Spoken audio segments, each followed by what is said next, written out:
Ever since humans have looked up in the sky, they've always thought like if there was another planet like Earth.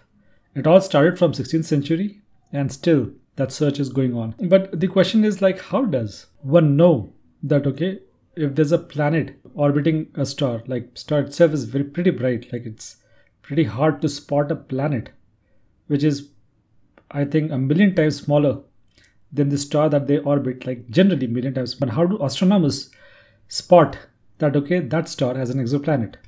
It turns out that astronomers used many ways to do that, and in this video we're going to go through some of them. Like there's this radial velocity. So gravity is tug of war between two objects. Both of objects actually have some sort of pull over each other. So when an apple falls on Earth, the Earth somewhat also gets pulled by the apple, ever so slightly. And if you take about like two bigger objects like Sun and Jupiter, they both pull each other. So even Jupiter has a pull that makes Sun wobble, and that wobble is not huge.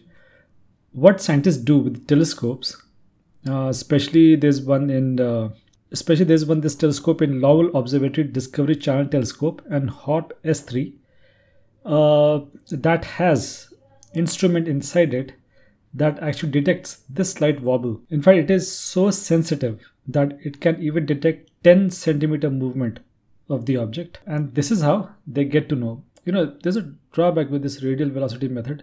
Only a planet somewhat similar to Jupiter would have enough wobble to be detected by these sensors in these telescopes back in Earth. Now, okay, so this brings us the other way to detect a planet. Now, in this method, it's called transit method, wherein the instrument, specifically calibrated instrument, look at the planet, look at the star, and see if it really goes dim over a constant cycle. So what astronomers do is they keep looking at a star, and if there's a slight decrease in the brightness of the star, and it happens with a constant frequency like days, month, years, then probably that star is being orbited by a planet. The decrease in brightness is directly proportional to the size of the planet that comes between Earth and that star.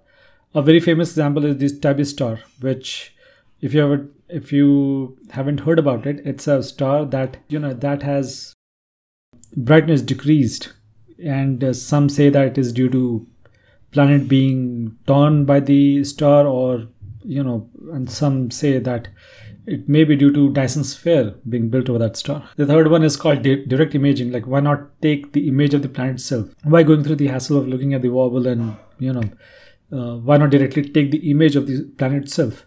It's like taking a picture of a fly that is near to a floodlight. You see how difficult it would be? Let's say you're driving and then you have got sun rays hitting your eyes. What do? You actually use sun visors to block the sun out so that you can see the other part clearly. And exactly this is what happens with direct imaging. So taking a picture of a planet which is quite close to its host star, it's pretty difficult.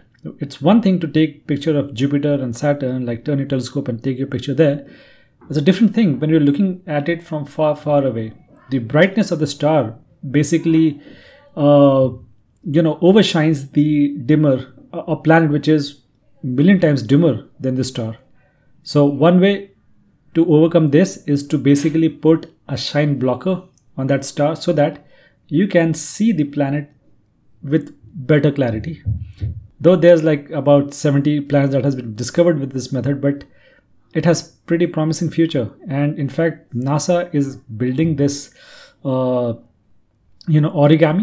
that would open up and block the light coming to the star so that telescopes can take better picture of the planets. The light that bounces off the planet and comes to the telescope gives a lot of information about the atmospheric content of the planet, which itself would give a clue like what is that planet hosting. Is life there or not? The fourth method is called gravitational microlensing, dependent on the gravitational lensing of the light that is coming from the star towards Earth. And if there's a heavier object like a planet, that would slightly deviate the light of its path. And satellites have got detectors to detect the slight deviation. And this is how they get to know that, okay, there could be a planet revolving around that star. And this is how they get to know. Again, this is like quite a reliable method to find planets around the star. And there are about 200 planets being found by this method. Now, if you have heard about this TRAPPIST star or TRAPPIST-1, that has 7 stars revolving around a dwarf planet that some speculate could harbor life. Star and planet system was detected by transit method. Like, that telescope was pointing towards that star and looking at the brightness of it, and slowly got to know that that red dwarf had 7 planets revolving around it. The 7 planets are no farther away from their host star than the Mercury is farther than Sun. That's about it for this video. How did you find this video? Do let me know in the comment section, and please like and share with your friends. Till next time, bye bye.